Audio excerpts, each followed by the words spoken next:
맛있게 드세요. 한겨울 대학교 문 앞 김이 자욱한 붕어빵 노점이었습니다. 봉지를 건네는 중년 남자의 얼굴을 본 순간 서지원은 숨이 멎었어요. 20년 전 다른 여자와 손잡고 떠났다고 믿어온 남편 강태호였습니다. 그런데 그 눈빛이 이상했어요. 처음 보는 사람처럼 텅 빈 눈이었어요. 엄마, 왜 그래? 곁에 선 아들 민재는 아무것도 몰랐습니다. 자기 아버지가 사고로 죽었다고 믿고 자란 아이였으니까요. 이야기 시작하기 전에 무료로 할 수 있는 구독과 좋아요 부탁드립니다. 그리고 댓글로 어느 지역에서 함께하고 계신지 알려주세요. 채널을 찾아주신 모든 분들께 깊이 감사드립니다. 2월의 바람은 아직 겨울의 손을 놓지 못하고 있었어요. 그런 바람을 뚫고 서지원은 대학 정문 앞 졸업식장으로 향하고 있었습니다. 오랜만에 장롱 깊은 곳에서 꺼낸 좋은 옷이었죠. 옷깃에서 나던 오래된 냄새가 지난 세월의 냄새 같았습니다. 그래도 오늘만은 그 냄새가 부끄럽지 않았어요. 20년을 홀로 버텨 아이 하나를 반드시 키워냈으니까요. 그 자부심이 그녀의 걸음마다 배어 있었습니다. 강당안은 사람들로 북적였습니다. 서지원은 맨 뒤편에 조용히 자리를 잡았어요. 무심코 무릎 위에 두 손을 포겠죠. 그러다 문득 자기 손등을 내려다보았습니다. 식당에서 대고 청소하며 트고 새벽 배달로 얼어붙었던 손이었어요. 마디마다 세월이 옹이처럼 박혀 있었습니다. 옆자리 어머니들의 곱고 흰 손과는 사뭇 달랐죠. 하지만 그녀는 그 손을 감추지 않았어요. 이 손이 아들을 여기까지 데려왔으니까요. 단상에서 이름들이 하나씩 불렸습니다. 얼마쯤 지났을까요? 마침내 강민재라는 이름이 강당에 울려 퍼졌어요. 그 순간 서지원의 눈시울이 붉어졌습니다. 소리 없이 차오른 눈물이었죠. 아무도 몰래 흘린 20년의 무게가 이 짧은 세 글자로 보상받는 것만 같았어요. 나 정말 잘 키운 걸까 속으로 건넨 물음에 대답할 사람은 없었습니다. 그래도 그녀는 자기 자신을 향해 조용히 고개를 끄덕였어요. 식이 끝나고 두 사람은 나란히 사진을 찍었습니다. 민재가 어깨를 감싸자 서지원은 환하게 웃었어요. 그런데 사진 속 그 웃음 옆에는 늘 빈자리가 하나 있었습니다. 아버지가 서 있어야 할 자리였죠. 서지원은 그 빈 곳을 밝은 표정으로 덮으려 애썼습니다. 그게 이 여자가 오랜 세월 명절과 생일을 견뎌온 방식이었어요. 교문 쪽으로 걸어 나올 때였습니다. 민재가 어머니의 팔을 슬쩍 끌었어요. 엄마, 저 붕어빵 꼭 먹어야 돼. 아들의 걸음이 낯설지 않았습니다. 오래 다닌 사람처럼 스스럼이 없었죠. 서지원은 그 익숙한 발걸음을 눈으로 쫓았습니다. 김이 자욱하게 피어오르는 노점 앞에 두 사람이 멈춰 섰어요. 뜨거운 김 속에서 달큼한 냄새가 밀려왔습니다. 그 순간 서지원의 마음 한구석이 아릿하게 저려왔어요. 오래전 반지하 단칸방에 세 식구가 모여 앉아 붕어빵을 나눠 먹던 겨울이 있었거든요. 그 온기가 20년의 세월을 건너 지금 이 김 속에 겹쳐 지나갔습니다. 민재가 스스럼 없이 주문을 넣는 사이였어요. 노점 안쪽 낡은 점퍼를 입은 중년 남자가 반죽을 붓고 있었습니다. 그 옆 얼굴이 서지원의 눈에 들어온 순간 그녀는 숨이 멎었어요. 세상이 잠시 소리를 잃은 것 같았습니다. 강태호였어요. 다른 여자와 손잡고 떠났다고 믿어온 바로 그 사람이었습니다. 조금 전까지 가슴을 채우던 자부심이 한순간에 뒤집혔어요. 그러나 아들이 곁에 있었죠. 서지원은 목구멍까지 치민 비명을 겨우 삼켰습니다. 붕어빵이 다 구워졌습니다. 강태호가 봉지를 내밀었어요. 여기 있습니다. 맛있게 드세요. 그런데 그 눈빛이 이상했습니다. 도망친 사람이 감추려는 회피의 눈이 아니었어요. 사람 자체를 처음 보는 텅 빈 눈이었습니다. 그 눈앞에서 20년을 지탱해온 배신감이 흔들리기 시작했어요. 무언가 크게 잘못되었다. 그 직감이 원망보다 먼저 밀려왔습니다. 서지원의 손이 떨렸어요. 지갑을 놓칠 뻔했죠. 민재가 왜 그러느냐 물었지만 그녀는 아무것도 아니라며 슬쩍 몸을 비켰습니다. 지금은 아무것도 설명할 수 없었으니까요. 아들이 아무렇지 않게 봉지를 받아들었습니다. 아버지와 아들이 서로를 전혀 모른 채 붕어빵을 주고받고 있었어요. 그 광경을 서지원은 바로 옆에서 얼어붙은 채 지켜보았습니다. 그런데 이상한 일이었어요. 봉지를 건네는 그 남자가 유독 민재의 얼굴에서 눈을 떼지 못했습니다. 민재 역시 낯선 사람 앞에서와 달리 그 앞에서만은 표정이 편안했죠. 두 사람 다 그 까닭을 알지 못하는 듯 했어요. 집으로 돌아오는 길이었습니다. 서지원은 태연한 척 물었어요. 너 그 붕어빵 아저씨 아니? 민재가 대수롭지 않게 답했습니다. 그냥 붕어빵 아저씨죠. 저 입학할 때부터 저 자리에 계셨는데. 그러곤 별 생각 없이 한마디를 덧붙였어요. 이상하게 그 앞을 지나면 마음이 놓이더라고요. 그래서 겨울이면 자꾸 찾게 되고. 그 말이 서지원의 가슴에 조용히 내려앉았습니다. 서지원은 끝내 아무 대답도 하지 못했어요. 죽은 줄로만 알았던 남편, 아버지를 사고로 잃었다. 믿는 아들, 그 사이에 자신만 아는 진실이 무겁게 걸려 있었으니까요. 그날 밤 서지원은 홀로 어둠 속에 앉아 있었습니다. 낮에 본 그 텅 빈 눈이 자꾸만 떠올랐어요. 죽은 줄 알았던 사람이, 돈에 팔려 떠났다던 사람이 어째서 저 자리에 있는 걸까? 그 물음이 어둠 속에서 불씨처럼 번지기 시작했습니다. 한번 붙은 불은 쉬이 꺼지지 않았어요. 작은 다세대 주택 2층, 서지원의 방에는 밤이 깊도록 불이 꺼지지 않았습니다. 그녀는 이불 속에서 몇 번이고 몸을 뒤척였어요. 눈을 감으면 낮에 본 그 텅 빈 눈이 어둠 위로 떠올랐습니다. 잠은 저만치 달아나 돌아오지 않았죠. 얼마쯤 지났을까요? 서지원은 결국 자리에서 일어나 부엌으로 나왔습니다.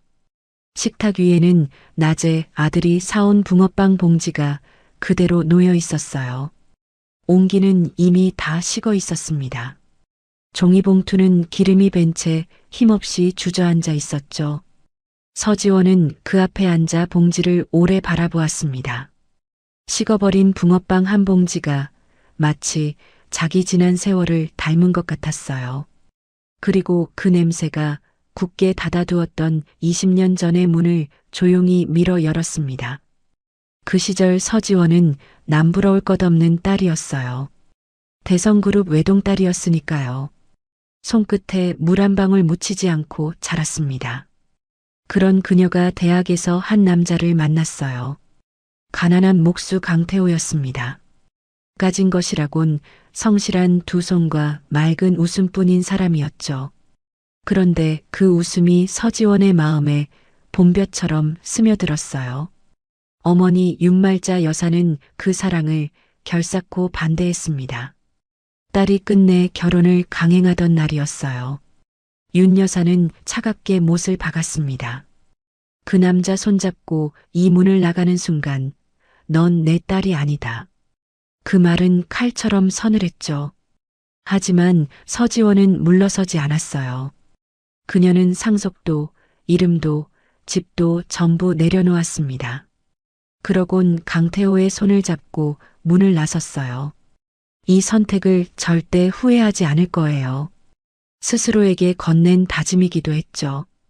그날 그녀가 등진 것은 큰 짐만이 아니었습니다. 평생 자기를 감싸던 세상 전부였어요. 두 사람의 신혼은 반지하 단칸방에서 시작되었습니다. 볕이 겨우 한 뼘 드는 방이었죠. 그래도 가난이 두 사람을 갈라놓지는 못했어요. 강태호는 새벽마다 목공소로 향했습니다. 그 성실한 뒷모습이 서지원에겐 세상 무엇보다 든든했죠. 이듬해엔 아들 민재가 태어났습니다. 좁은 방이 아기 울음소리로 가득 찼어요. 손재주 좋은 강태호는 틈틈이 나무를 깎았습니다. 그렇게 아들의 장난감을 만들어 주었죠. 서툰 아빠의 손끝에서 작은 자동차가, 작은 새가 태어났어요. 그 중에서도 민재가 가장 아낀 건 작은 나무새였습니다. 아이가 하도 만지작거려 한쪽 날개의 결이 반질반질 달아 있었죠. 민재는 그 나무새를 품에 안고 잠들곤 했습니다. 그 방 안에는 돈으로는 살 수 없는 것이 가득했어요. 추운 겨울이면 세 식구는 길거리 붕어빵을 한 봉지 샀습니다. 뜨거운 것을 호호 불며 나눠 먹었죠. 반씩 갈라 아이 입에 먼저 넣어주던 그 순간이었어요. 서지원은 속으로 되뇌곤 했습니다. 엄마 보세요. 나는 이렇게 행복해요. 그 말은 어머니를 향한 조용한 항변이었죠. 자기 사랑이 옳았다는 것을 매일 증명하고 있다고 그녀는 믿었습니다. 그런데 민재가 5살 되던 겨울이었어요. 회상은 여기서 급하게 방향을 틀었습니다. 강태호가 급한 일감을 구하러 지방으로 홀로 내려간 날이었죠. 며칠이 지나도 소식이 오지 않았습니다. 서지원의 가슴에 까닭 모를 불안이 차오르기 시작했어요. 그 불안은 겨울 안개처럼 방 안에 스몄습니다. 그리고 며칠 뒤였습니다. 윤 여사가 반지하 방으로 찾아왔어요. 그녀는 사진 몇 장을 식탁에 던지듯 내려놓았습니다. 내가 사람을 시켜 돈하고 여자를 붙여줬다. 목소리엔 서늘한 승리가 배어 있었죠. 그랬더니 냉큼 받아 챙기고 떠나더구나. 내 사랑이라는 게 고작 이 정도다. 그 말은 서지원의 심장에 비수처럼 꽂혔습니다. 사진 속에는 강태호가 있었어요. 낯선 여자와 함께 어딘가로 떠나는 모습이었죠. 그런데 사진은 하나같이 뒷모습이거나 멀찍이서 찍혀 얼굴이 흐릿했습니다. 그이의 표정이 또렷이 담긴 것은 단 한 장도 없었어요. 그때는 그 흐릿함을 눈여겨볼 겨를이 없었죠. 서지원은 그 사진을 손에 쥔 채 오래 서 있었습니다. 사랑이 옳았다던 그 확신이 종이장 몇 개 앞에서 산산이 부서졌어요. 코끝이 시큰했지만 눈물조차 나오지 않았습니다. 남편을 향한 배신감과 어머니를 향한 환멸이 동시에 밀려왔어요. 두 감정이 뒤엉킨 채 그녀를 짓눌렀습니다. 사랑을 돈으로 시험한 어머니에게 돌아가느니 차라리 죽는 게 낫다 싶었죠. 그렇다고 떠난 남편을 찾아 나설 마음은 더더욱 없었습니다. 그 겨울 서지원은 어느 쪽으로도 갈 수 없는 사람이 되어 있었어요. 무엇보다 아들만은 그 집안에서 키우고 싶지 않았습니다. 사람을 돈으로 재단하는 곳이었으니까요. 그녀는 식당 일, 청소 일, 새벽 배달까지 닥치는 대로 했습니다. 그렇게 홀로 민재를 키워냈어요. 그리고 어린 아들에게는 이렇게 말했습니다. 아버지는 사고로 세상을 떠나셨다고요. 아버지가 버렸다는 상처만은 아이에게 남길 수 없었어요. 그건 어미가 아들에게 건넨 가장 아픈 거짓말이었습니다. 그렇게 민재는 아버지를 가슴에 묻은 채 자랐죠. 식은 붕어빵 봉지를 바라보던 서지원이 문득 손을 멈췄습니다. 이상한 일이었어요. 그 사진 속 남자의 얼굴을 정작 또렷이 본 적이 없었던 겁니다. 돈에 팔려 떠났다던 사람이 어째서 20년째 초라한 노점을 지키고 있을까요? 그 배신의 이야기와 오늘의 그 눈이 도무지 맞물리지 않았습니다. 서지원은 자리에서 천천히 일어섰어요. 이 어긋남을 직접 확인하기 전엔 도저히 견딜 수 없을 것 같았습니다. 서지원이 알지 못한 20년이 있었습니다. 이제 그 세월의 문을 열어볼 차례예요. 시간을 20년 전 그 겨울밤으로 되돌려 보겠습니다. 낯선 지방 도시의 허름한 여관, 그곳에 강태호가 홀로 묵고 있었어요. 일감을 구하러 먼 길을 내려온 참이었죠. 방 한 칸에 지갑과 신분증을 놓아둔 채였습니다. 저녁 무렵이었어요. 강태호는 잠깐 바람을 쐬러 밖으로 나섰습니다. 여관 뒤편은 가로등도 성치 않은 어두운 골목이었죠. 그가 그 골목으로 막 접어들 때였어요. 어둠 속에서 자동차 한 대가 들이닥쳤습니다. 그러곤 그를 들이받고는 그대로 달아나 버렸어요. 뺑소니였습니다. 강태호는 머리를 크게 다친 채 길 위에 쓰러졌어요. 몸에는 그가 누구인지 알려줄 것이 하나도 없었습니다. 지갑도 신분증도 여관방에 그대로 있었으니까요. 그는 이름 없는 환자가 되어 병원으로 실려갔습니다. 세상은 그가 강태호라는 것을 알 길이 없었어요. 경찰이 지문 조회에 나섰습니다. 그의 신원을 밝히려는 마지막 끈이었죠. 그런데 그 결과는 끝내 세상 밖으로 나오지 못했어요. 사위 부부를 은밀히 지켜보던 눈이 있었기 때문입니다. 바로 윤말자 여사였죠. 그녀는 이 사고를 누구보다 먼저 알아챘습니다. 윤 여사는 대성그룹의 돈과 인맥을 움직였어요. 조회 과정에 손을 뻗었습니다. 강태호가 기억을 잃은 것을 확인한 뒤였죠. 그 시절은 지문 기록이 지금처럼 촘촘히 전산으로 묶여있지 않던 때였어요. 신원조회 서류 한 장이 어디선가 조용히 사라지면 사람 하나의 이름도 함께 지워질 수 있었습니다.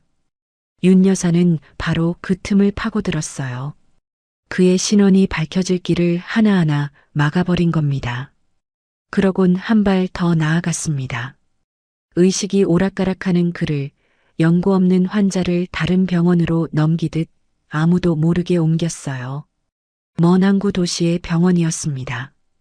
그리고 그에게 남의 옷을 입히듯 새 이름을 씌웠어요. 이덕수였습니다.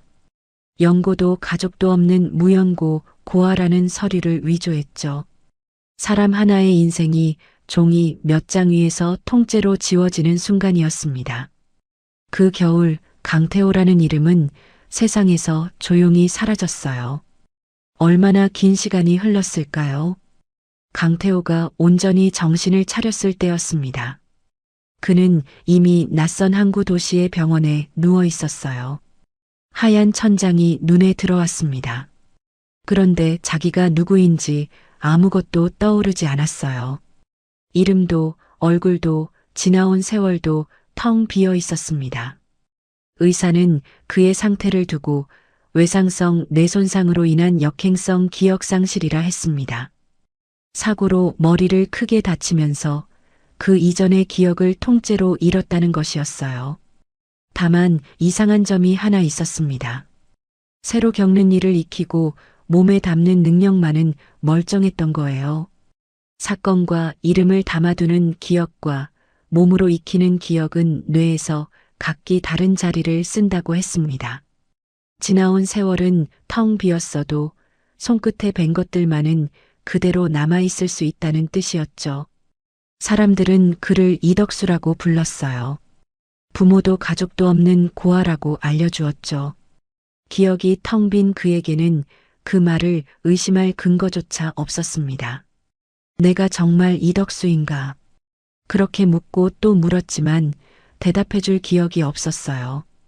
그 물음은 메아리도 없이 텅 빈 머릿속을 맴돌다 사라졌습니다. 그는 남의 이름을 자기 것으로 받아들이기 시작했어요. 달리 붙잡을 것이 없었으니까요. 뿌리를 통째로 잃은 사람이 낯선 이름 하나에 겨우 몸을 기댄 셈이었죠. 그렇게 강태호는 이덕수가 되어 세상으로 나왔습니다. 갈 곳 없이 떠돌던 그를 거두어준 이들이 있었어요. 시장통에서 붕어빵 노점을 하던 노부부였습니다. 늙은 두 사람은 딱한 그의 처지를 그냥 지나치지 못했죠. 무연고 고아라는 그의 서류는 오히려 두 사람의 마음을 열게 했어요. 거리낄 것이 없으니 품에 안기가 쉬웠던 겁니다. 자식 없이 늙어온 노부부였어요. 그 외로움과 뿌리 잃은 강태호의 공백이 서로를 메웠습니다. 빈 두 그릇이 포개져 서로의 빈자리를 채운 셈이었죠. 그는 노부부 밑에서 붕어빵 굽는 법을 배웠습니다. 그렇게 오랜 세월을 함께 살았어요. 이따금 그의 머릿속에 무언가가 스쳤습니다. 어린아이의 웃음소리였어요. 볕이 한 뼘 드는 좁은 방이었죠. 그리고 한 여자의 얼굴이었습니다. 안개처럼 잠깐 떠올랐다가 붙잡으려 하면 이내 흩어졌어요. 손끝에 닿을 듯 닿지 않는 것들이었습니다. 이상한 것은 그의 손이었어요. 머리는 아무것도 기억하지 못하는데 손끝만은 붕어빵 반죽을 좀처럼 놓지 못했습니다. 사건도 이름도 지워졌지만 몸에 밴 것만은 지워지지 않은 겁니다. 의사가 말한 그 다른 자리의 기억이 그의 손끝에 조용히 남아 있었던 거죠. 머리가 잊은 것을 손이 대신 붙들고 있는 듯 했어요. 그는 까닭도 모른 채 그 일을 이어갔습니다. 세월은 무심히 흘렀어요. 노부부가 차례로 세상을 떠났습니다. 강태호는 다시 혼자가 되었죠. 그를 붙들어주던 마지막 온기마저 꺼진 셈이었어요. 그는 붕어빵 기계 하나를 끌고 이 도시 저 도시를 떠돌았습니다. 그러다 몇 해 전이었어요. 그는 이유도 모른 채 서울의 한 대학가로 흘러들었습니다. 그러곤 그 교문 앞에 노점을 폈죠. 왜 하필 그 자리였는지 그 자신도 알지 못했어요. 발길이 그를 그곳으로 데려다 놓았을 뿐입니다. 그 앞을 오가는 한 청년이 있었어요. 강태호는 그 청년에게 자꾸만 눈이 갔습니다. 겨울이면 붕어빵을 사가던 젊은이였죠. 이유는 알 수 없었어요. 그저 그 얼굴을 보면 마음 한구석이 이상하게 놓였습니다. 그는 그 까닭을 알지 못한 채 하루하루 붕어빵을 구웠어요. 이제 알 수 있을 겁니다. 대학 졸업식 날 서지원을 알아보지 못하던 그 텅 빈 눈. 그것은 도망친 자의 회피가 아니었어요. 사랑을 저버린 배신도 아니었죠. 그저 통째로 지워진 사람의 텅 빈 자리였습니다.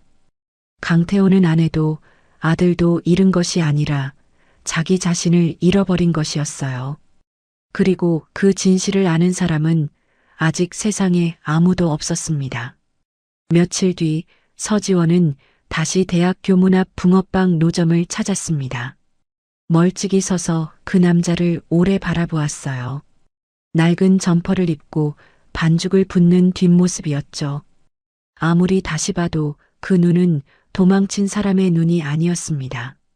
배신의 이야기와 저 텅 빈 눈이 도무지 포개지지 않았어요. 서지원은 마음을 정했습니다. 오래전 그 집안일을 돌보던 옛 집사 한상철을 찾아 나서기로 한 거예요. 한상철을 수소문하는 일은 쉽지 않았어요. 그는 20년 전 그 집을 떠난 뒤 자취를 감췄으니까요. 발품을 팔고 또 판 끝에 서지원은 도시 변두리의 낡은 임대주택에서 그를 찾아냈습니다. 세월에 늙고 병든 노인이 문을 열었어요. 그런데 서지원의 얼굴을 보자마자 그의 낯빛이 굳었습니다. 한상철은 시선을 피했어요. 오래 묻어둔 무언가가 그 눈 속에서 흔들렸습니다. 아가씨가 어쩐 일로? 목소리가 잦아들었죠. 서지원은 그가 무언가를 알고 있다는 걸 직감했어요. 사람이 죄를 오래 품으면 얼굴이 먼저 그 무게를 말하는 법이니까요. 그는 처음엔 입을 열지 않으려 했습니다. 모른다는 말만 되풀이했어요. 그러나 서지원이 조용히 한마디를 건넸습니다. 그 일을 붕어빵 노점에서 봤어요. 그 순간이었어요. 한상철의 손이 떨리기 시작했습니다. 애써 막아두었던 둑이 그 한마디에 무너져 내렸죠.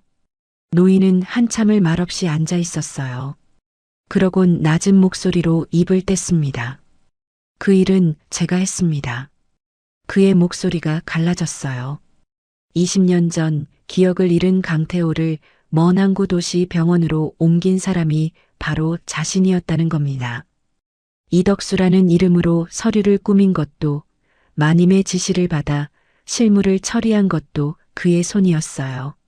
마님이 시키시는 대로, 저는 그저 시키는 대로 했습니다. 그 말끝이 떨렸습니다. 서지원은 숨을 삼켰어요. 눈앞에 이 노인이 남편을 세상에서 지워버린 그 손이었던 겁니다. 그런데 한상철의 얼굴엔 원망을 받아 마땅하다는 체념만 가득했어요. 사람이 스스로를 이미 다 심판한 뒤에는 남의 원망조차 무겁지 않은 법이었죠. 한상철은 왜 자신이 그 집을 떠났는지도 털어놓았습니다. 그 일이 처음이 아니었다고 했어요. 오래전 함께 일하던 젊은 하인 하나가 있었다고 합니다. 그 아이가 우연히 집안의 부정한 거래를 알아버렸던 거예요. 윤 여사는 그 아이를 도둑으로 몰아 내쫓았습니다. 한상철은 그 아이가 억울하다는 걸 알면서도 입을 다물었어요. 그 애가 끌려나가는데 저는 못 본 척 고개를 돌렸습니다. 주인 편에 서느라 사람 하나를 저버렸던 겁니다. 그 죄가 오래 그를 갉아먹었어요. 그러던 차에 강태호의 일까지 제 손으로 저지르게 된 겁니다. 두 번의 죄가 겹치자 그는 더는 그 집에 있을 수 없었어요. 결국 모든 것을 등지고 도망치듯 떠났던 거죠. 하지만 도망친다고 죄가 지워지는 건 아니었습니다. 그 죄책감은 20년 내내 그림자처럼 그를 따라다녔어요. 한상철의 증언 앞에서 서지원은 더 캐물을 것도 없었어요. 남편을 제 손으로 옮기고 서류를 꾸민 사람이 바로 그였으니까요. 이덕수라는 이름은 20년 전 그렇게 새로 만들어진 것이었습니다. 그리고 그 낯선 이름 아래 20년을 살아온 사람은 다름 아닌 강태호였어요. 노인의 입에서 그 이름이 나오는 순간 서지원의 온몸에서 힘이 빠져나갔습니다. 진실의 조각들이 하나씩 맞물려 갔어요. 강태호는 사고로 기억을 잃었던 겁니다. 그가 살아있다는 것도, 지문 조회의 결과가 나왔다는 것도 윤 여사는 처음부터 알고 있었어요. 알고도 덮었던 겁니다. 그러곤 신원이 밝혀질 길을 모조리 막았죠. 기억을 잃은 사위를 먼 항구 도시로 몰래 옮긴 것까지 전부 그녀의 손이었습니다. 무엇보다 서지원을 무너뜨린 것은 그 다음이었어요. 돈과 여자로 매수해 떠나보냈다던 그 이야기. 그것이 애초에 통째로 지어낸 거짓이었던 겁니다. 남편은 돈에 넘어간 적이 없었어요. 낯선 여자와 떠난 적도 없었죠. 그저 사고로 이름과 기억을 빼앗긴 채 사라졌을 뿐이었습니다. 서지원은 그 자리에서 다리에 힘이 풀렸어요. 벽을 짚고서야 겨우 몸을 가눴습니다. 20년이었어요. 사랑을 판 남자라며 원망하고 저주했던 20년. 그 세월이 통째로 어머니의 거짓말 위에 세워져 있었던 겁니다. 발을 딛고 선 땅이 실은 허공이었던 셈이었죠. 남편을 향하던 배신감이 한꺼번에 뒤집혔어요. 그것은 이제 어머니를 향한 분노로 타올랐습니다. 자존심 하나로 버텨온 세월이 길었던 만큼 그 분노도 깊었어요. 어떻게 그럴 수가. 딸의 사랑을 그토록 비참하게 짓밟을 수가. 그 물음은 대답을 찾지 못한 채 그녀의 안에서 들끓었습니다. 그런데 분노만 밀려온 게 아니었어요. 그 뒤로 또 다른 것이 따라왔습니다. 아들에 대한 미안함이었죠. 아버지가 사고로 돌아가셨다고 어린 민재에게 그렇게 말했던 겁니다. 그때는 그게 아이를 지키는 길이라 믿었어요. 아버지에게 버림받았다는 상처만은 남기고 싶지 않았으니까요. 그런데 그 말조차 실은 어머니의 거짓 위에서 나온 것이었습니다. 살아있는 아버지를 제 손으로 아들에게서 지워버린 셈이 된 거예요. 그 사실이 분노하는 또 다른 무게로 가슴을 눌렀습니다. 한상철이 눈물로 사죄했습니다. 진작 말씀드렸어야 했는데 제가 비겁했습니다.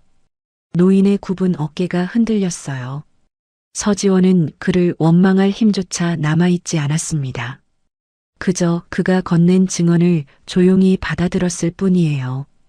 집으로 돌아온 서지원은 어둠 속에 오래 앉아 있었습니다. 이제 남은 문제는 하나였어요. 이 진실을 아들에게 어떻게 전해야 할까요? 아버지를 사고로 잃었다 믿고 자란 그 아이에게 말입니다. 어머니를 향한 분노와 아들에게 진실을 밝혀야 한다는 두려움. 두 마음이 뒤엉킨 채 그녀를 짓눌렀어요. 서지원은 천천히 일어섰습니다. 그러곤 민재의 방문 앞에 조용히 가섰어요. 민재의 방은 다세대 주택 2층, 서지원의 방 바로 옆이었습니다. 문틈으로 늦은 밤에 불빛이 새어나오고 있었어요. 서지원은 그 문 앞에서 한참을 서 있었습니다. 손잡이를 잡았다가 놓기를 몇 번이나 했죠. 20년 지켜온 거짓을 스스로 허무는 순간이었으니까요. 마침내 그녀가 문을 열었습니다. 목소리가 가늘게 떨렸어요. 민재야, 엄마가 할 얘기가 있어. 책상 앞에 앉아있던 민재가 고개를 돌렸습니다. 어머니의 낯선 표정에 그의 얼굴이 살짝 굳었어요. 서지원은 쉽게 말을 잇지 못했습니다. 그러다 겨우 입을 뗐어요. 사고로 돌아가셨다던 내 아버지, 그게 사실이 아니었어. 방 안의 공기가 그 한마디에 얼어붙었습니다. 민재는 무슨 소리냐는 듯 어머니를 바라보았어요. 그게 무슨 말이에요, 엄마. 서지원은 숨을 한번 골랐습니다. 그러곤 어렵게 말을 이었어요. 그 붕어빵 아저씨가 바로 살아있는 아버지라고요. 민재가 자리에서 벌떡 일어섰습니다. 그러나 입은 쉽게 떨어지지 않았어요. 말도 안 돼요. 민재가 고개를 저었습니다. 그의 목소리가 흔들렸어요. 아버지는 자기가 아주 어릴 적에 사고로 떠난 사람이어야 했으니까요. 어릴 때부터 그렇게 믿고 살아온 겁니다. 그 믿음이 하루아침에 뒤집힌다는 건 발밑이 통째로 꺼지는 일과 같았죠. 서지원은 한상철에게서 들은 이야기를 하나씩 꺼냈습니다. 20년 전의 뺑소니, 사고, 잃어버린 기억, 이덕수라는 위조된 이름, 그리고 그 모든 것을 꾸미고 덮은 외할머니의 손길까지요. 말을 이어갈수록 민재의 얼굴에서 핏기가 가셨습니다. 믿고 싶지 않은 이야기가 조각조각 아기가 맞아 들어갔으니까요. 민재의 머릿속에서 지난 몇 해가 거꾸로 되감기기 시작했어요. 입학하던 첫 해부터 늘 그 자리에 있던 붕어빵 아저씨. 겨울이면 이유도 없이 발길이 향하던 그 노점. 그 앞을 지날 때마다 마음이 이상하게 놓이던 그 느낌. 그때는 그저 우연이라 여겼던 것들이었죠. 그런데 이제 그 모든 조각에 이름이 붙기 시작한 겁니다. 왜 그 노점만은 낯설지 않았을까요? 왜 그 아저씨 앞에서만은 마음이 편했을까요? 이제야 그 까닭이 뒤늦게 설명되었습니다. 몸이 먼저 알아본 겁니다. 머리가 잊은 아버지를 마음 한구석이 오래전부터 기억하고 있었던 거예요. 민재는 그 자리에 천천히 주저앉았습니다. 그리움이 먼저 밀려왔어요. 살아있는 아버지였습니다. 매일같이 그 앞을 지나다녔던 아버지였어요. 그런데 자기는 그를 그저 붕어빵 아저씨로만 알고 지나쳤던 겁니다. 손을 뻗으면 닿을 거리에 아버지가 있었는데 말이에요. 그 사실이 민재의 가슴을 짓눌렀습니다. 코끝이 뜨겁게 달아올랐어요. 그러나 곧이어 다른 감정이 뒤따랐습니다. 원망이었죠. 민재가 고개를 들었어요. 그 눈에 물기가 어려 있었습니다. 그럼 엄마는 알고 있었어요? 서지원이 대답을 못하자 그의 목소리가 높아졌어요. 20년 동안 아버지가 죽었다고 나한테 거짓말한 거잖아요. 처음으로 아들이 어머니에게 목소리를 높인 순간이었습니다. 서지원은 변명하지 못했어요. 자신도 어머니의 거짓에 속은 피해자였다고 그 말이 목구멍까지 차올랐지만 삼켰습니다. 아들 앞에서 그건 구차한 변명일 뿐이었으니까요. 미안해. 엄마가 정말 미안해. 그녀가 할 수 있는 말은 그것뿐이었어요. 아버지를 지운 죄만은 오롯이 제 몫으로 지겠다는 마음이었죠. 민재가 방을 뛰쳐나가려 했습니다. 지금 이 방 안의 공기를 더는 견딜 수 없었던 거예요. 서지원이 그의 팔을 붙들었습니다. 민재야. 아들이 그 손을 뿌리쳤어요. 두 사람 사이에 20년의 거짓이 만든 균열이 처음으로 모습을 드러낸 순간이었습니다. 격한 감정이 한바탕 지나갔어요. 방 안에 무거운 침묵이 내려앉았습니다. 얼마쯤 지났을까요? 민재가 낮은 목소리로 물었어요. 이 모든 걸 꾸민 사람이 누구예요? 그 눈빛은 조금 전과 달랐습니다. 그 사람을 제 눈으로 확인하겠다는 서늘한 결기가 어려 있었어요. 서지원은 잠시 망설였습니다. 그러곤 그동안 한 번도 꺼내지 않았던 이야기를 아들에게 털어놓았어요. 자신이 원래 어떤 집 딸이었는지를요. 대성그룹, 이름만 대면 누구나 아는 그 큰 집안의 외동딸이 바로 자신이었다고 했습니다. 사랑을 택하는 대가로 상속도 이름도 전부 버리고 나왔다고요. 그리고 그 모든 일을 꾸미고 덮은 사람이 바로 외할머니 윤말자 여사라고 밝혔습니다. 민재는 말을 잃었어요. 반지하에서 시작해 새벽 배달까지 하며 자기를 키운 어머니였습니다. 그런 어머니가 원래는 손끝에 물 한 방울 묻히지 않던 재벌가의 딸이었다니요. 얼굴조차 모르는 외가가 알고 보니 그런 집안이었다니요. 아버지가 살아있다는 충격이 채 가시기도 전이었습니다. 그 위에 또 다른 충격이 무겁게 겹쳐 쌓였어요. 25년 동안 자기가 딛고 서 있던 세상이 실은 전혀 다른 모양이었던 겁니다. 민재는 다시 한번 크게 흔들렸습니다. 바로 그 무렵이었습니다. 서지원에게 한 통의 연락이 왔어요. 윤 여사가 병으로 위독하다는 소식이었습니다. 오래 알아온 병이 이제 마지막에 이른 모양이었어요. 원망의 대상과 마주할 시간이 얼마 남지 않았다는 뜻이었죠. 서지원은 전화기를 든 채 한참을 서 있었습니다. 그녀는 아직 감정을 추스르지 못한 아들을 바라보았어요. 지금 이 아이를 그 자리에 데려갈 수는 없었습니다. 어머니만은 자기 손으로 먼저 마주해야 했어요. 20년간 쌓인 것을 자기 입으로 먼저 쏟아내야 했으니까요. 서지원은 겉옷을 챙겨 들었습니다. 그러곤 흔들리는 아들을 집에 남겨둔 채 홀로 문을 나섰어요.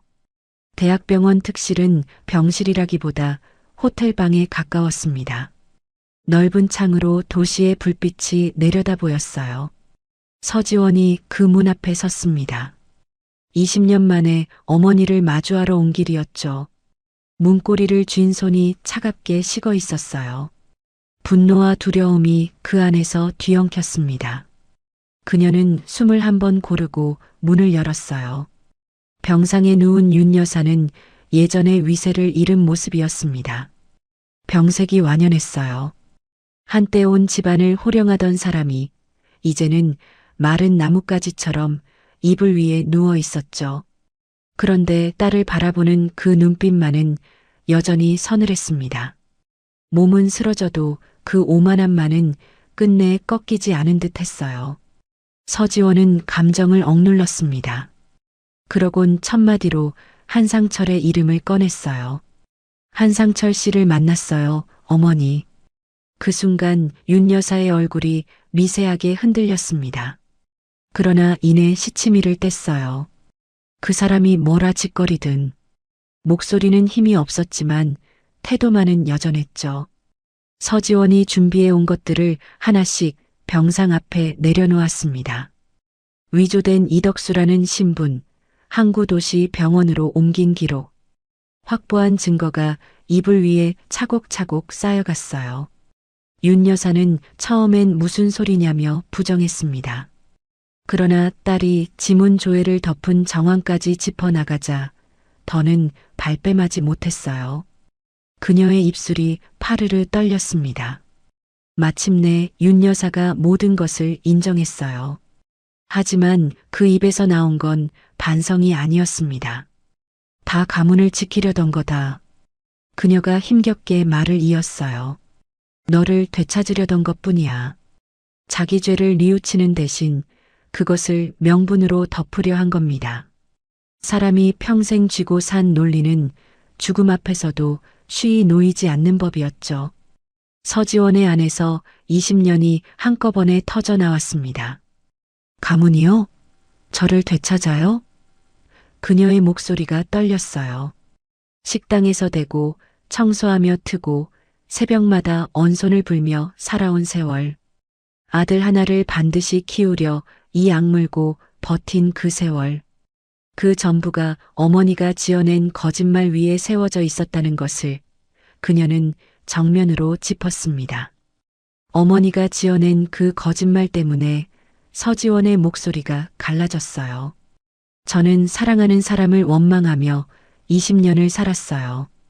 돈과 여자로 매수했다던 그 이야기가 실은 딸의 사랑을 가장 비참하게 짓밟은 짓이었다는 겁니다. 가문을 지켰다는 윤 여사의 논리가 그 말 앞에서 소리 없이 부서졌어요. 서지원은 마지막 한마디를 어머니 앞에 던졌습니다. 그 사람은요, 지금도 자기 이름조차 몰라요. 그이가 20년째 낯선 이름으로 붕어빵을 굽고 있더라고요. 그 말을 듣는 순간 윤 여사가 처음으로 눈을 질끈 감았습니다. 딸을 되찾겠다던 욕심이 결국 사위 하나를 통째로 지워버린 대가로 돌아온 겁니다. 병실에 무거운 침묵이 내려앉았어요. 서지원이 낮은 목소리로 말했습니다. 이제 어머니를 어머니라고 부르지 않을게요. 그것은 복수가 아니었어요. 더는 얽히지 않겠다는 조용한 단절의 선언이었습니다. 미움조차 이제는 짐이 되어버렸으니까요. 이상한 일이었어요. 그토록 오래 벼려온 분노였습니다. 그런데 막상 다 쏟아내고 나니 통쾌함 대신 공허함이 밀려왔어요. 눈앞의 어머니는 이제 누구를 해칠 힘도 무엇을 줄 힘도 없는 노인이었으니까요. 미움을 다 부어낸 자리에는 텅 빈 바람만 지나갔습니다. 바로 그때였어요. 윤 여사의 숨소리가 갑자기 거칠어졌습니다. 가쁜 숨을 몰아쉬기 시작했어요. 서지원이 놀라 몸을 굳혔습니다. 의료진이 급히 들어와 처치를 시작했어요. 잠시 면회가 중단되었죠. 서지원은 병실 밖 복도에서 차갑게 식은 두 손을 맞잡은 채 서 있었습니다. 얼마쯤 지났을까요? 고비를 넘긴 윤 여사가 잠시 정신을 되찾았습니다. 서지원이 다시 병실로 들어섰어요. 그러곤 돌아서려는데 윤 여사가 힘겹게 딸을 붙들었습니다. 마른 손이 딸의 옷깃을 겨우 잡았어요. 지원아, 그 목소리에 처음으로 애원이 묻어 있었습니다. 윤 여사가 뜻밖의 말을 꺼냈어요. 죽기 전에 딱 한 번만 손자를 한번 보고 싶다는 것이었습니다. 얼굴 한번 보지 못한 그 아이에게 할머니 소리를 들어보고 싶다고요. 그것이 마지막 소원이라 했어요. 평생 사람을 돈으로 재단하던 이의 입에서 나온 청이라 서지원은 오히려 더 혼란스러웠습니다. 이 사람이 정말 그 어머니가 맞나? 서지원은 어머니의 얼굴을 물끄러미 바라보았어요. 미움은 여전히 뜨거웠습니다.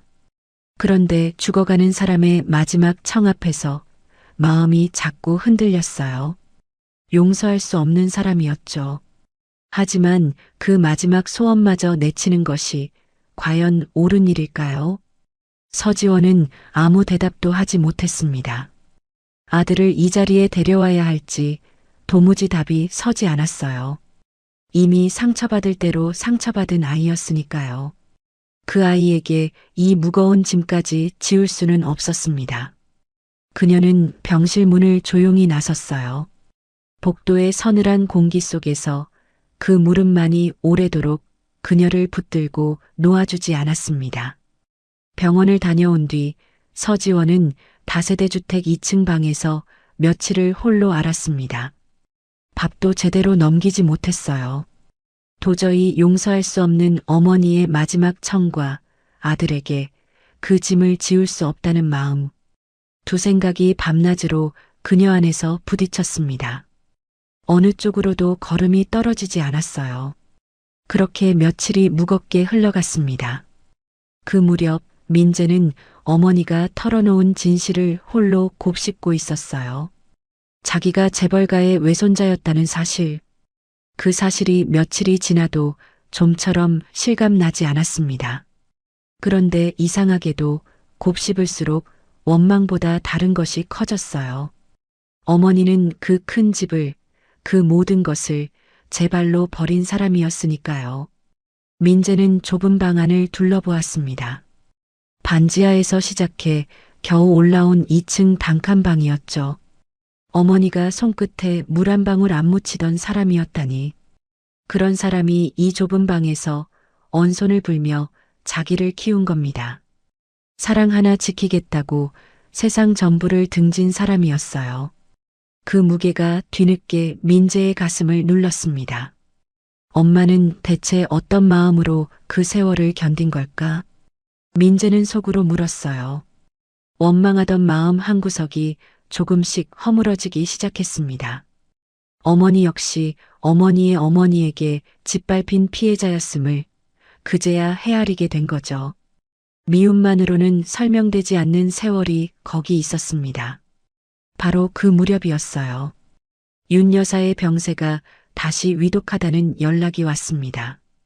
시간이 얼마 남지 않은 모양이었어요. 서지원은 더 미룰 수 없다는 걸 직감했습니다. 그녀는 결국 아들에게 어머니의 마지막 소원을 조심스레 털어놓았어요. 할머니가 너를 한번 보고 싶어 한다고요. 민재는 처음엔 거부했습니다. 제 아버지를 지운 사람이잖아요. 그의 목소리가 차가웠어요. 그런 사람을 찾아갈 이유가 없다며 등을 돌렸죠. 25년 동안 자기 삶을 통째로 뒤틀어 놓은 사람이었으니까요. 그 분노는 당연한 것이었습니다. 서지원은 강요하지 않았어요. 네가 정하렴. 그 말만 남겼습니다. 다만 죽어가는 사람의 마지막이라는 것, 그 한마디만 조용히 덧붙였죠. 그러곤 선택을 온전히 아들에게 맡겼습니다. 자기 상처는 자기가 정해야 한다는 것을 그녀는 알고 있었으니까요. 민재는 그날 밤을 뜬 눈으로 지새웠어요. 이불 속에서 몇 번이고 몸을 뒤척였습니다. 원망과 그럼에도 마음 한구석에서 자꾸 고개를 드는 무언가가 밤새 다퉜죠. 그러다 새벽녘 민재는 조용히 일어섰습니다. 어머니를 따라 나서기로 한 겁니다. 원망 때문이 아니었어요. 그저 자기 눈으로 그 사람을 확인하고 싶었던 거죠. 대학병원 특실 민재가 처음으로 그 문을 들어섰습니다. 병상에 누운 노인 앞에 그가 우두커니 섰어요. 얼굴 한 번 본 적 없는 외할머니였습니다. 낯선 노인 앞에서 민재는 오랫동안 입을 열지 못했어요. 무슨 말을 해야 할지, 어떤 표정을 지어야 할지 몰랐던 겁니다. 민재의 눈 안에서 두 마음이 부딪혔습니다. 아버지를 앗아간 사람이라는 분노, 그리고 눈앞에서 꺼져가는 한 생명을 향한 연민. 그 둘 사이에서 그의 손끝이 가늘게 떨렸어요. 어느 한쪽으로도 마음이 쉽게 기울지 않았습니다. 윤 여사가 흐릿한 눈으로 손자를 바라보았어요. 그 마른 얼굴에 마지막 간절함이 어렸습니다. 무슨 말을 하려는 듯 입술이 달싹였지만 소리가 되어 나오지는 못했어요. 그저 손자의 얼굴을 눈에 담으려는 듯 흐린 눈이 그 위에 오래 머물렀습니다. 침묵이 길어졌어요. 얼마쯤 지났을까요? 민재가 꺼져가는 그 눈을 마주 보았습니다. 그러곤 끝내 나직이 입을 열었어요. 할머니. 그 한마디가 병실의 무거운 공기를 조용히 갈랐습니다. 원망을 넘어선 사람이 사람에게 건네는 마지막 인사였죠. 윤 여사의 흐리던 눈에 눈물이 차올랐습니다. 떨리는 손이 겨우 들려 손자의 얼굴을 어루만졌어요. 그토록 오만하던 사람이 그 한마디 앞에서 아이처럼 무너져 내렸습니다. 마른 손끝이 손자의 뺨 위에서 가늘게 떨렸어요. 윤 여사가 겨우 입을 뗐습니다. 이렇게 잘 컸구나. 목소리가 바스러질 듯 여렸어요. 할머니가 미안하다. 딸과 사위의 인생을 송두리째 망가뜨린 그 욕심을 죽음의 문턱에서야 비로소 인정한 겁니다. 평생 굽히지 않던 고집이 마지막 순간에 겨우 무릎을 꿇었죠. 곁에서 지켜보던 서지원이 끝내 고개를 돌렸습니다. 소리 없이 눈물을 삼켰어요. 용서한 것은 아니었습니다. 그러나 오래 짊어져 온 원망의 무게가 그 자리에서 조금은 내려앉는 듯 했어요. 미움도 연민도 아닌 뭐라 이름 붙일 수 없는 것이 그녀의 가슴을 적셨습니다. 얼마 지나지 않아 윤 여사가 손자의 그 한마디를 품에 안은 채 조용히 눈을 감았어요. 심판은 이미 지난날 다 끝난 뒤였습니다. 그래서 그 죽음은 통쾌함이 아니라 쓸쓸한 마침표로 남았죠. 세 사람을 올가매던 거짓의 뿌리 하나가 그렇게 비로소 거쳐나갔습니다. 장례를 치른 뒤였어요. 서지원과 민재는 나란히 앉아 오래 말이 없었습니다. 그러다 두 사람의 시선이 한 곳으로 향했어요. 이제 남은 사람, 아직 살아있는 사람. 낯선 이름으로 붕어빵을 굽고 있을 그 사람이었습니다. 걷어야 할 거짓이 아직 하나 더 남아 있었으니까요. 어머니를 땅에 묻고 얼마간의 시간이 흐른 뒤였습니다. 서지원은 다시 대학 교문 앞 붕어빵 노점을 찾았어요. 이번엔 걸음이 달랐습니다. 남편을 확인하러 가는 길이 아니었어요. 되찾으러 가는 길이었죠. 김이 모락모락 피어오르는 노점 앞에서 그녀는 잠시 걸음을 멈췄습니다. 서지원은 정체를 한 번에 밝히지 않기로 했어요. 20년 봉인된 기억을 함부로 두드릴 수는 없었으니까요. 그녀는 그저 손님인 척 매일 노점을 찾았습니다. 붕어빵 한 봉지를 사고 몇 마디를 나누고 돌아가는 게 전부였어요. 조심스레, 아주 조심스레 그의 곁에 머물기 시작한 겁니다. 강태호는 자주 오는 그 여자 손님을 그저 낯익은 단골로 여겼어요. 여전히 자신을 이덕수라 부르며 담담히 붕어빵을 구웠습니다. 반죽을 붓고 팥을 얹고 뒤집는 그 손길엔 세월이 배어 있었죠. 그 손이 무엇을 잊고 살아왔는지 정작 본인은 알지 못했습니다. 서지원은 옛 흔적을 하나씩 흘려보기 시작했어요. 예전에 반지하 단칸방에 살던 게 생각나네요. 지나가는 말인 척 꺼냈습니다. 목공소에서 나무 깎는 냄새, 그거 참 좋았는데요. 그이가 좋아하던 것들이었죠. 그녀는 그 말들을 미끼처럼 조심스레 던졌습니다. 바로 그때였어요. 강태호의 손이 잠깐 멈췄습니다. 나무라는 말에 무언가가 스친 듯 했어요. 안개 같은 것이 그의 눈 속을 지나갔습니다. 그러나 붙잡으려는 순간 그것은 두통으로 바뀌어 흩어졌어요.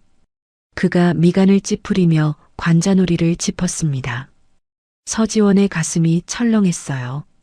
반가움이 아니었던 겁니다. 그가 보인 건 혼란과 통증이었죠. 20년의 봉인은 다정한 말 몇 마디로 쉽게 열리는 문이 아니었습니다. 그녀는 조급해지는 마음을 눌렀어요. 서두르면 오히려 그를 밀어낼 것만 같았거든요. 그러던 어느 날이었습니다. 서지원이 결국 그 이야기를 꺼냈어요. 세 식구가 겨울마다 붕어빵을 나눠 먹던 이야기였죠. 추운 날엔 온 식구가 붕어빵 한 봉지를 사서 호호 불며 나눠 먹곤 했어요. 그 말이 끝나기가 무섭게 강태호의 손이 눈에 띄게 떨리기 시작했습니다. 그 떨림은 예사롭지 않았어요. 무언가 아주 깊은 곳을 건드린 듯 했습니다. 그런데 강태호는 반가워하기는커녕 오히려 뒷걸음질을 쳤어요. 알 수 없는 기억의 압박이 그를 짓눌렀던 겁니다. 손님, 오늘은 그만 닫아야겠습니다. 그가 겁먹은 얼굴로 손님을 물렸어요. 서지원은 그 순간 이성을 놓치고 말았습니다. 눈앞에서 남편이 다시 멀어지려는 것을 견딜 수 없었어요. 여보, 그녀가 저도 모르게 소리쳤습니다. 그러곤 참아온 말을 쏟아냈어요. 자기가 누구인지, 그가 누구인지, 20년 전 무슨 일이 있었는지를 전부 말해버린 겁니다. 강태호가 그 말을 감당하지 못했어요. 텅 빈 머릿속으로 낯선 사실들이 한꺼번에 밀려든 겁니다. 그의 얼굴이 하얗게 질렸습니다. 아내라니, 아들이라니, 그런 것들이 자기에게 있었다니요. 그것은 선물이 아니라 감당 못할 무게로 그를 덮쳤어요. 모릅니다. 난 그런 사람 몰라요. 강태호가 고개를 세차게 저었습니다. 나는 이덕수요. 이덕수란 말입니다. 그가 그 이름에 필사적으로 매달렸어요. 잃어버린 자기 자신보다 20년을 지탱해준 그 익숙한 이름이 차라리 안전했던 겁니다. 낯선 진실보다 익숙한 거짓이 덜 무서운 법이니까요. 서지원이 물러서지 않고 한 걸음 더 다가섰어요. 그러자 강태호가 도망치듯 노점을 접기 시작했습니다. 서둘러 기계에 불을 껐어요. 김을 뿜던 그 자리가 순식간에 차갑게 식어갔습니다. 그 식어가는 온기가 마치 방금 닫혀버린 그의 마음 같았어요. 홀로 남은 서지원은 그 자리에 오래 서 있었습니다. 뒤늦은 후회가 밀려왔어요. 내가 너무 서둘렀구나. 그녀는 속으로 되뇌었습니다. 진실이 그에겐 반가운 선물이 아닐 수도 있음을 그제야 깨달은 겁니다. 어떤 사람에겐 진실조차 감당 못할 폭력이 될 수 있었으니까요. 다음 날이었어요. 강태호가 늘 있던 교문 앞자리에 나타나지 않았습니다. 김을 뿜던 노점이 사라진 그 빈자리를 겨울바람만 훑고 지나갔어요. 서지원이 텅 빈 자리 앞에서 발을 굴렀습니다. 이러다 그를 영영 놓쳐버린 것만 같았거든요. 서지원은 떨리는 손으로 아들에게 전화를 걸었습니다. 자기 힘만으로는 안 된다는 걸 인정한 거예요. 민재야, 엄마 혼자서는 아무래도 안 되겠어. 그녀의 목소리가 젖어 있었습니다. 내 손이 필요해. 아버지를 되돌리는 그 마지막 길에 이제 아들의 손이 필요하다는 것을요. 강태호가 사라진 며칠 동안 서지원과 민재는 시장통을 이잡듯 뒤졌습니다. 노점 단골들에게 묻고 시장 상인들을 붙들고 수소문했어요. 그렇게 발품을 판 끝에 두 사람은 낡은 골목 끝에 허름한 방 하나를 겨우 찾아냈습니다. 강태호가 몸을 뉘고 살던 곳이었죠. 문 앞에 선 두 사람의 가슴이 무겁게 뛰었습니다. 방문을 열자 어둠이 먼저 밀려나왔어요. 강태호는 불도 켜지 않은 채 방구석에 웅크리고 있었습니다. 며칠 사이 부쩍 여인 모습이었어요. 감당 못할 무언가에 짓눌린 사람의 등이었죠. 낯선 기억의 조각들이 그를 그렇게 몰아붙였던 겁니다. 서지원이 다가서려 하자 강태호가 몸을 움츠렸어요. 겁먹은 짐승처럼 벽 쪽으로 물러났습니다. 지난번에 그 성급한 고백이 그를 더 깊은 곳으로 몰아넣었던 겁니다. 문 하나가 열리기는커녕 빗장이 하나 더 걸려버린 셈이었죠. 서지원의 가슴이 저릿하게 아팠습니다. 이번엔 그녀가 물러섰어요. 자기 대신 아들을 앞으로 세웠습니다.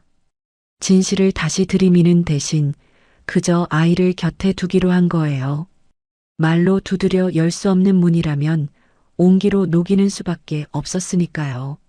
서지원은 한 걸음 뒤로 물러나 아들의 등을 가만히 바라보았습니다. 민재가 조용히 방 안으로 들어섰어요. 아버지를 사고로 잃었다 믿고 자란 그 아들이었습니다.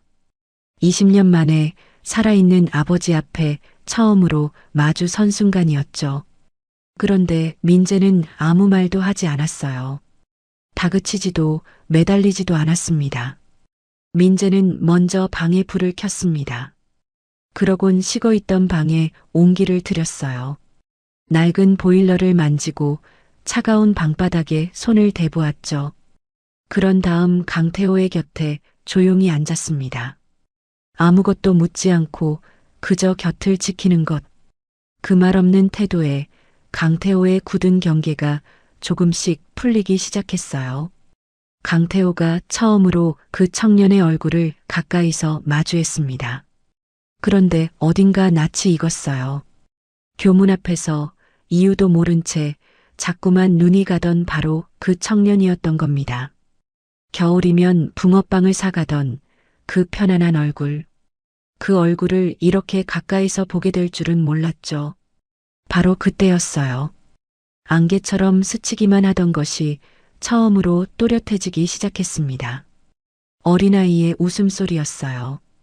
오래도록 붙잡을 수 없던 그 소리가 민재의 얼굴 위로 겹쳐졌습니다. 흐릿하던 형체에 처음으로 윤곽이 잡히기 시작한 거죠. 강태호의 눈빛이 흔들렸어요. 그의 손끝이 저릿하게 울렸습니다. 심장이 까닭없이 빠르게 뛰었어요. 붙잡으려 하면 흩어지던 그 조각들이 이번엔 흩어지지 않았습니다. 눈앞에 이 청년 위에 무언가가 자꾸만 겹쳐 떠올랐어요. 머리는 아직 몰라도 몸이 먼저 무언가를 알아차리고 있었던 겁니다. 민재가 담담히 입을 열었어요. 원망이 아니라 그리움을 담은 목소리였습니다. 저 어릴 때 저를 업어주던 사람이 있었대요. 그가 나직이 말을 이었어요. 손을 잡고 걸어주고 나무로 장난감도 깎아주고요.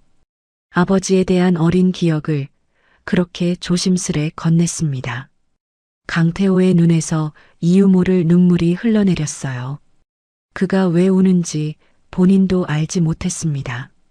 기억은 아직 열리지 않았는데 몸이 먼저 울고 있었던 거죠.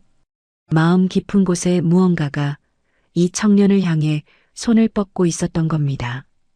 그 눈물이 마른 뺨을 타고 조용히 흘렀어요. 강태호가 떨리는 손을 들어 올렸습니다. 그러곤 민재의 얼굴로 그 손을 뻗었어요. 확신이 있어서가 아니었습니다. 그저 놓치면 안 될 것 같은 어떤 본능에 이끌린 거였죠. 마른 손끝이 청년의 뺨 가까이에서 가늘게 떨렸습니다. 바로 그 순간이었어요. 민재가 품에서 무언가를 꺼냈습니다. 낡은 나무새 한 마리였어요. 5살의 자신에게 아버지가 직접 깎아준 것이었죠. 20해가 넘도록 간직해온 물건이었습니다. 한쪽 날개는 여전히 어릴 적 손을 다 반질반질 달아 있었어요. 민재는 그것을 아버지의 손에 가만히 쥐어주었어요. 익숙한 나뭇결이 손끝에 닿는 순간이었습니다. 강태호의 손이 멈칫했어요. 그러곤 유독 매끄럽게 다른 그 한쪽 날개를 천천히 더듬기 시작했습니다. 머리가 기억을 떠올리기도 전에 목수의 손이 먼저 그것을 알아본 겁니다. 제 손으로 깎고 다듬은 그 감촉을 손이 잊지 않고 있었던 거죠. 그 순간 굳게 닫혀있던 봉인이 한꺼번에 터졌습니다. 막아두었던 둑이 무너지듯 기억이 밀려들었어요. 잃어버린 이름과 사랑, 반지하 방과 아들의 웃음소리, 그리고 그 겨울밤의 사고까지 20년간 잠겨있던 모든 것이 한꺼번에 쏟아져 들어왔습니다. 강태호의 온몸이 세차게 떨렸어요. 그가 나무 장난감을 움켜쥔 채 청년의 얼굴을 다시 보았습니다. 이제는 아는 얼굴이었어요. 5살에 멈춰있던 그 아이가 눈앞에 자라 있었던 겁니다. 그의 입술이 떨리며 열렸어요. 그러곤 20년 만에 잊었던 그 이름을 처음으로 불렀습니다. 민재야. 그 낡은 골목 끝 방 안에서 강태호의 세상이 천천히 제자리를 찾아가고 있었습니다. 봉인이 풀린 그에게 잃어버린 것들이 하나씩 돌아왔어요. 반지하 단칸방의 눅눅한 공기, 아들의 웃음소리, 아내의 얼굴, 그리고 그 겨울밤의 사고까지요. 흩어져 있던 조각들이 저마다 제자리를 찾아 앉았습니다. 이덕수라는 이름이 스르르 벗겨졌어요.